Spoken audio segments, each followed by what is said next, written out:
Shri Vaishnavi times के सभी पाठकों श्रोता को श्रद्धा कटानी उदयपुर का नमस्कार। बात हम सबकी इस एपिसोड में मैं माता शबरी के बारे में आपको बताना चाहती हूँ, क्योंकि हम लोग को सबको ये पता है कि माँ शबरी के झूठे बेर खाए थे, पर क्यों शबरी को आश्रम सौंपकर महर्षि मतंग जब देवलोक जाने लगे तो शबरी भी साथ जाने की जिद करने लगी। शबरी की उम्र 10 साल की थी। महर्षि मितंग का हाथ पकड़कर वो रोने लगी और महर्षि शबरी को रोते हुए देखकर व्याकुल उठे। शबरी को समझाया कि पुत्री, इस आश्रम में भगवान आएंगे और यहाँ प्रतीक्षा करो। अब वो शबरी इतना अवश्य जानती थी कि गुरु का वाक्य सत्य ही रहेगा, और उसने पूछ लिया कब आएंगे। महर्षि मतंग त्रिकालदर्शी थे, वो भूत भविष्य सब जानते थे। महर्षि शबरी शबरी के आगे घुटनों के बल बैठ गए, शबरी को नमन किया। आसपास सभी उपस्थित ऋषिगण असमंजस की स्थिति में डूब गए। ये उलट कैसे हो गया? यहाँ कोई गुरु शिष्य को नमन कर रहा है, ये कैसे हो गया? महर्षि के तेज के आगे कोई कुछ बोल ना सका। महर्षि मतंग बोले कि पुत्री, अभी उनका जन्म भी नहीं हुआ, अभी दशरथ जी का लग्न भी नहीं हुआ, उनका कौशल्य से विवाह भी नहीं हुआ।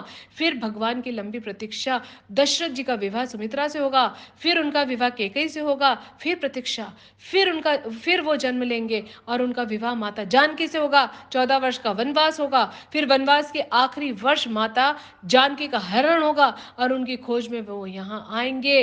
तुम उनको कहना कि आप सुग्रीव से मित्रता कीजिए, उसे आतताई बाली से संताप से मुक्त कीजिए और अभिष्ट सिद्ध होगा और आप रावण पर अवश्य विजय पाएंगे।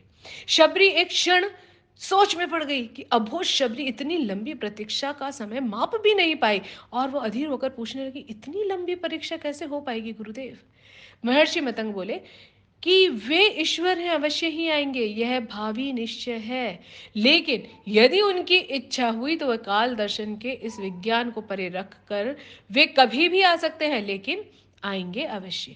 जन्म मरण से परे उन्हें जब जरूरत हुई तो प्रहलाद के लिए खंबे से भी निकल आए थे, और इसलिए प्रतीक्षा करना, वो कभी भी आ सकते हैं।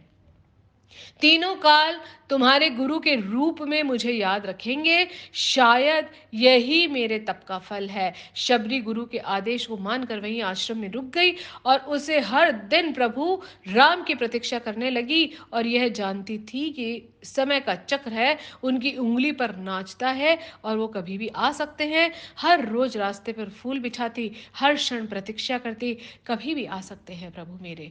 हर तरफ फूल बिछाकर उनकी प्रतीक्षा करते करते शबरी बूढ़ी हो गई, लेकिन प्रतीक्षा उस अबोध चित्त से करती रही। और एक दिन उनके बिछाए हुए फूलों पर प्रभु राम के चरण पड़ गए। शबरी का कंठ अवरुद्ध हो गया, आंखों से अश्रुओं की धारा फूट पड़ी, और गुरु का कथन सत्य हुआ।